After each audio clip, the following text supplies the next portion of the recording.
Libra, this is for you. Para to sa mga Libra, guys.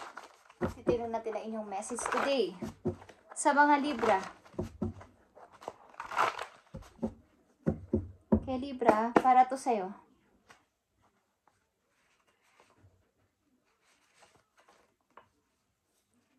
Libra, create your shine. Okay? Bakit nandito ang create your shine? Ilan sa inyo ay naboboring sa buhay kasi. So, kailangan nyo ulit mag-ning-ning. Alam nyo ba yung kantang Bituing Walang Ning-ning? Okay, Libra. Para sa iyo ang message na to. Kung sino ka man na Libra na bibigyan ng message today is, ito ay para sa iyo.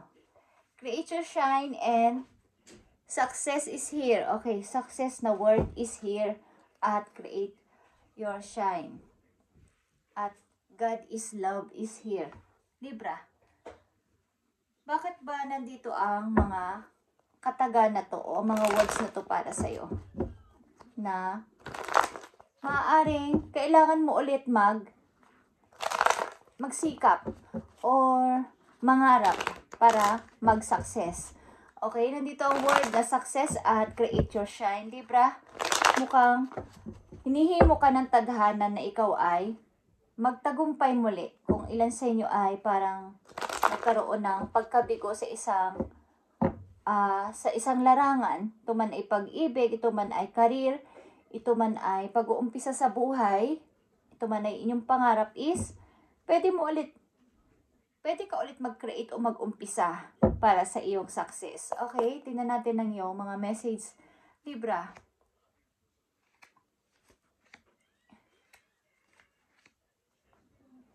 Para sa mga Libra, nakikita nyo ang Two of Swords. Andito yung pag-overthinking ng pag-iisip ng parang pag-decide o pag-choose sa isang sitwasyon o sa ilang mga tao sa paligid ninyong involved sa inyong buhay na ang hirap mamili. Ang hirap mag-decide, mag-desisyon kung alin ba dito sa dalawang sitwasyon na to ang tama? Alin ba dito ang aking susundin? Okay? Andito ang Four of Wands. Ilan sa inyo ay maaaring kasal? Okay? Ten of Wands is here in reverse. At Six of Wands. At Justice. Okay. Kasal kayo, Libra. Mga Libra nandito sa reading. Kayo ay kasal, but sad to say, maaring maraming problema sa kasal na to o sa marriage na to, kaya mukhang ilan sa inyo ito ay ginibap o binitawan dahil ang daming pasanin na ikaw lang yung nagbubuhat o responsable sa lahat ng ito. So ito ay iyong ibinaba at piniling maging malaya. Okay? Six of Wands. Piniling lumayo o piniling maging malaya sa buhay. Bagamat yan, dito ang Justice. Bagamat ito ay isang pagdedesisyon na maaring sasabihin ng ilang tao na mga sangkot sa inyong buhay, mga kamag-anak nyo o kamag-anak ng kabilang panig na ikaw ay madaya, or ikaw ay sakim, o ikaw ay selfish dahil sa iyong ginawa ay ito ang nararapat. Parang tinakpan mo dito yung iyong mata para maaaring may gusto kang tuparin na pangarap at maaaring may gumugulo sa'yo. Ito yung mga taong involved sa buhay mo na maaaring iniwan mo o iniwanan mo. Okay. Mukhang kahit anong mangyari is ayaw mo na lang marinig. Maliman o tama ang desisyon ko, kailangan ko itong gawin. Tingnan natin, Libra. Create your shine at magsasucess ka dito. Tingnan natin ito, Libra. Ang mga Libra nandito sa reading ay marriage but iniwan ang isang sitwasyon na to sapagkat ito ay toxic marriage, maybe, Libra. At nahihirapan ka dito. Andito ang Nine of Swords. Napakahirap at ang hirap ding matupad ng mga pangarap. Kahit kasi na kasal na kayo o nasa isa kayong marriage ay gusto nyo pa rin yung malaya.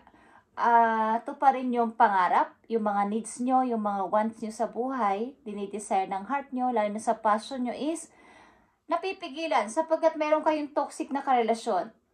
Hindi kayo nagkakaintindihan, hindi kayo magkabagay sa lahat ng aspeto. Yung paniniwala, pananaw, at saka yung mga sinasuggest mo sa kanya ay parang siya ay against. Hindi siya supportive partner para sa'yo, okay? So, andito yung Five of Swords. Okay? Away-away. Away dito, away doon, away dito, away doon. At wala nang kapahi-pahinga. Yeah. Puro pentacles. Kakulangan din sa money. Mukhang ang isa sa inyo o ang partner mo ay, hindi ko naman sinasabing tamad, but hindi okay ang pagdaloy ng money sa inyo bilang mag-asawa o bilang isang pamilya. Mahirap pumasok ang pera. Mabigat. At saka maaring hindi rin maayos ang trabaho ng partner mo. Parang ikaw lang yung nagbibigay ng parte sa pamilya, lalo na sa money. Okay, Libra? At nandito ang Ten of Pentacles, guys. Maaring ikaw lang talaga ang nagtatrabaho at humahanap ng paraan, solution sa mga problema ninyo. Sa mga kailangan, lalo na sa may kinalaman sa kaperahan. Ikaw yung nagpapasensya, okay? Queen of Cups is here. Pasensya. Dahil ako ay isang ina. Ako ay, kailangan kong i-grow itong pamilya na to. Pero, dumating na yung time na kayo ay sumuko na. Okay? So, andito ang Creator Shine at mag-success ka ulit. Nandito din naman ang Six of Wands at ito ay yung happiness at tagumpay sa buhay. At ito ay pagsikat talaga. Pag-shine. Libra. Tingnan natin ito sa mga message pang paparating sa inyo.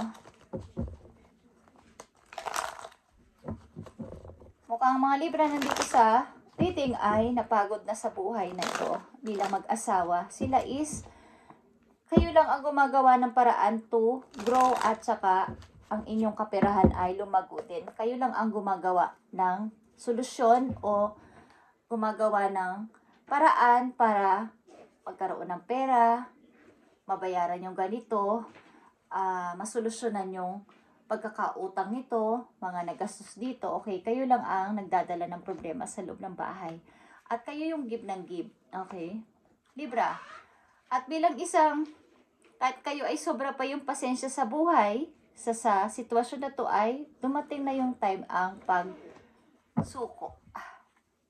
Okay? But nandito ang Four of Cups. Pagdududa. Mananatili ba ako dito? Ako ay aalis na talaga.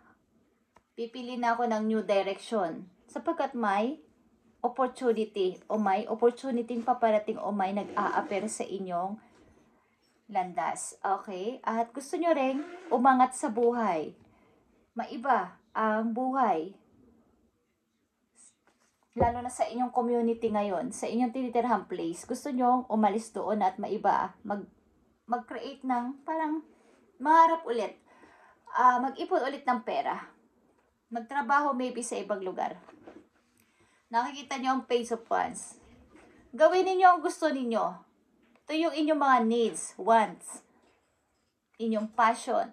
Maging malaya sa buhay. Huwag mag-stuck dito kung ito ay isa ng toxic na kasal, relation man ito o kinakasama nyo o kasintahan is pakawalan nyo ang sarili nyo, mag-enjoy kayo. Kahit ba sabihin natin na tayo ay kasal na, is kailangan ang bawat isa sa atin ay may respeto sa isa't isa bilang mag-partner. Hindi pwedeng siya lang yung nasusunod. Kailangan give and take. Siya lang yung palaging bida. Kailangan may communication, may bonding. Maybe ang inyong kapartner ay hindi nauunawaan kung ano ang inyong nais sa buhay pa kahit kayo ay kasal na. Hinahadlangan yung mga nagpapasaya sa inyo. Okay? Kailangan kasi dito ay yung wala kang pressure, wala kang stress. Ganun ang mag-partner. Okay? Nagbibigayan, nagsusuportahan sa lahat ng kailangan ng bawat isa.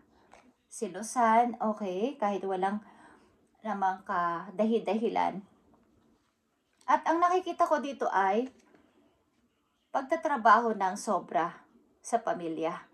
At ikaw lang yung nagdadala ng responsibilidad dito, lalo na sa money. May kinalaman dito ang money. Maaring pagbabayad ng mga bills. Nakikita nyo ang Six of Swords. Paglaya dito guys, ito ay pag-alis, paglalayag, pag-alis sa inyong place. Nakasakay ang isang person dito sa bangka, palayo. Okay? Nilalayuan nyo yung mga ibon na to, magugulong mga tao ito sa buhay ninyo, mga toxic people, mga kapitbahay nyo, mga kamag-anak nyong against sa inyo, okay, is lalayo kayo o gusto nyong lumayo. Okay? Six of Swords. Nakikita nyo ba ito guys?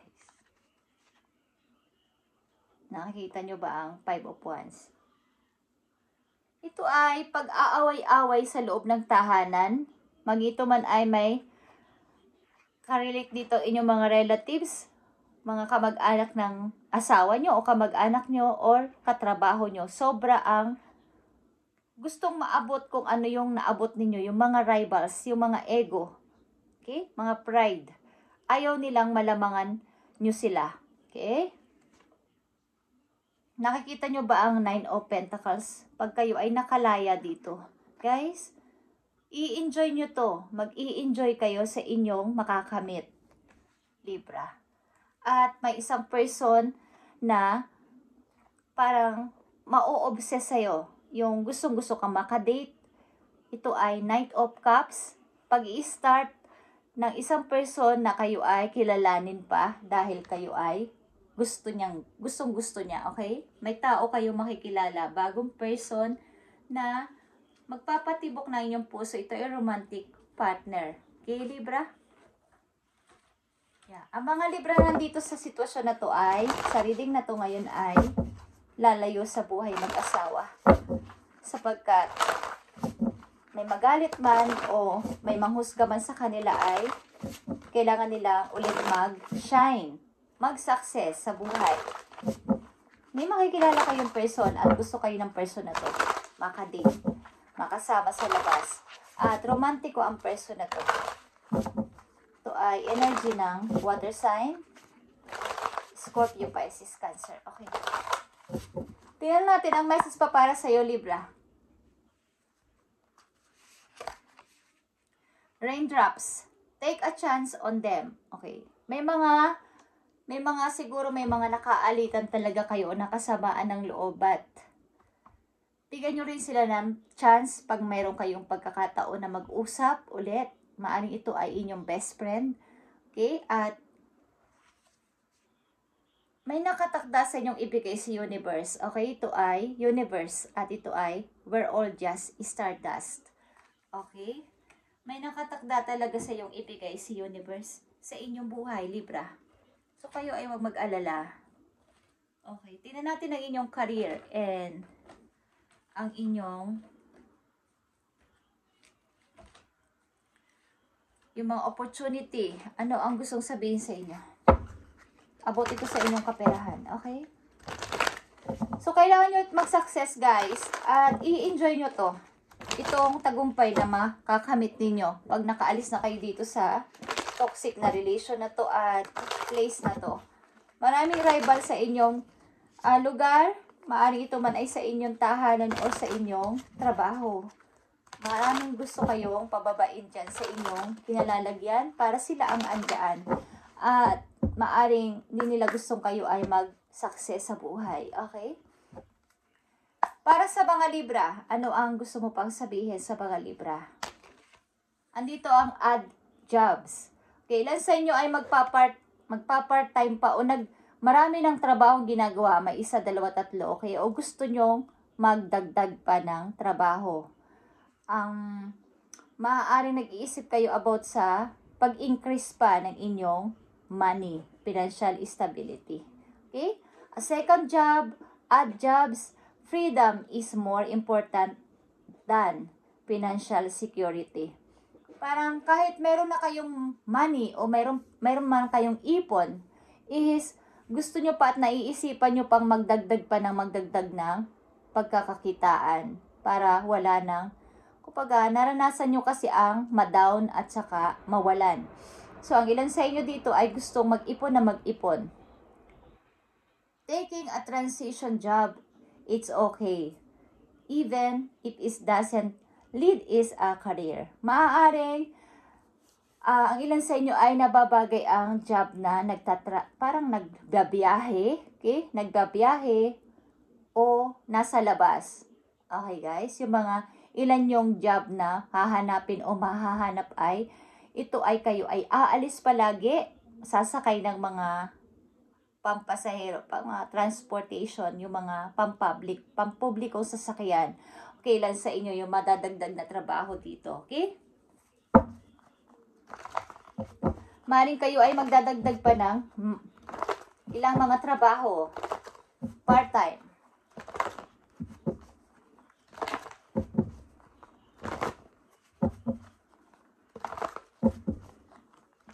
Para lalo pang, yung mga mas secure ang inyong ipon.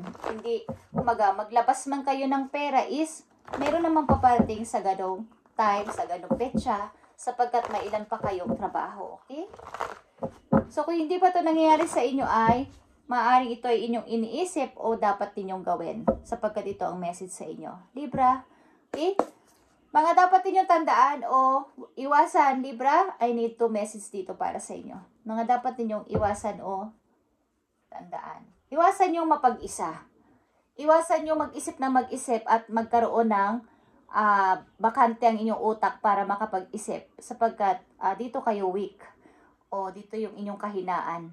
Kapag kayo ay nababakante. Kaya ang ilan sa inyo ay gusto nyo ng maraming ginagawa, maraming job, sapagkat ayaw nyong mabakante ang inyong utak, sapagkat nakakapag-isip kayo ng mga nangyari sa inyo masasama o masasakit. Okay? Mga dapat ninyong iwasan o tandaan is, andito ang obstacle and challenges. Ibig sabihin, huwag kayong matakot na mag-forward. Pagamat, parang,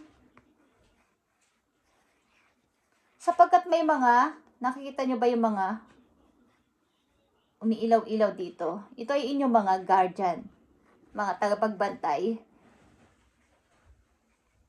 Yung road dito ay putol. But, ito lang yung daan papunta doon, pa-forward.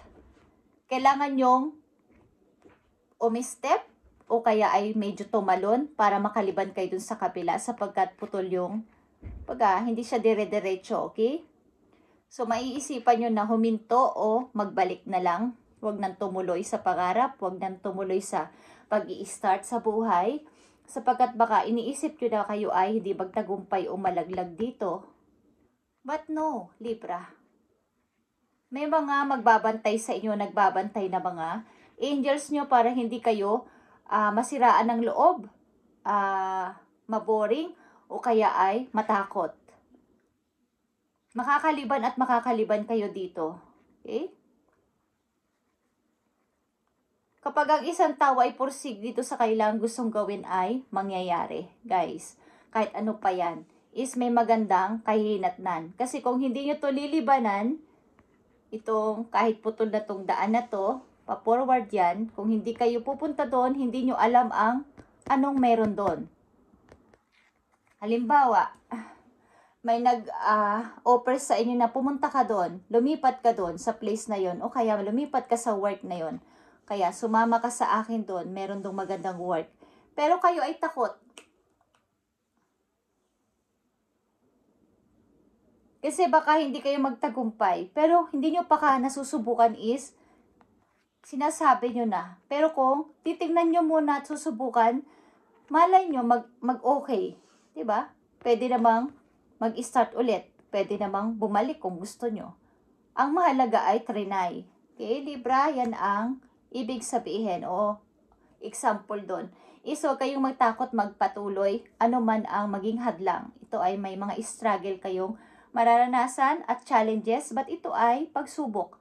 Ito ay test ni God, ni universe, para kung kayo ay magtutuloy-tuloy at maniniwala sa kanyang kapangyarihan is mangyayari ang gusto nyong mangyari. ang pagsasucess sa buhay. Okay? At magsashine ulit kayo. Nakikita nyo ba tong material and spiritual? Prosperities, ito ay 9 of Pentacles din, okay? At ito ay 6 of Wands din. May dalawa kayo dito, 6 of Wands. Pag nakarating na kayo sa inyong pupuntahan na to, sa inyong pagpo-forward na to, para sa inyong tagumpay, ito ang mangyayari sa inyo. Okay? Magtatagumpay kayo sa buhay. Lalago ang inyong money, makakabili kayo ng maayos sa bahay, magandang kapaligiran kayo titira. At kapag nangyari ang mga bagay na to sa inyo, Libra, is panatilihin yung kayo ay humble, okay? At maaaring ilan din sa inyo ay mahilig magsuot ng mga alahas. Okay, guys? Yeah. Nandito din ang change. Sunod ito sa add jobs. Okay? Pagbabago sa iyong buhay. A change for the better for headed your way. Embrace it. Pagbabago is nakatakda sa iyong buhay, kaya ito ay iyong i-grab, ito ay iyong i-embrace. Ito ay iyong i-manifest habang ikaw ay gumagawa ng aksyon. Is i-manifest mo to at patunayan mo. At nandito din yan, obstacle and challenges. Marami mang pagsubok ang darating sa iyong buhay, is tuloy-tuloy lang sa pagpo-forward. At mararating mo tong pagbabago na to. Not seeing movement doesn't mean nothing is happening. Baga, hindi mo ina-expect na nandun ka na. Sa pagpapatuloy mo sa buhay at pag i-start mo ng bago is hindi mo namamalaya na, wow, nandito na ako. Ito na pala yung naabot ko. Ang dami ko na palang ipon. Okay?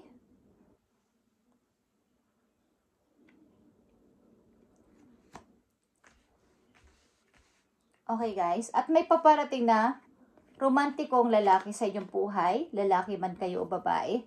May romantikong pag-ibig na mag-a-appear o magpapakilala sa inyo, makikilala ninyo. Libra. Okay? Thank you, Libra, and God bless sa iyo lahat, guys. At ipagpatuloy nyo lang to. Create your shine muli at magsasucess ka dito. Patuloy lang kahit maraming challenges. At kung nandito ka sa toxic na relasyon na to, toxic na pamilya sa paligid, mga tao sa paligid, is habang may chance pa at opportunity ay ituloy mo na yung pag-change mo ng buhay, paglipat o kaya is pag-alis. Okay? Libra, thank you and God bless.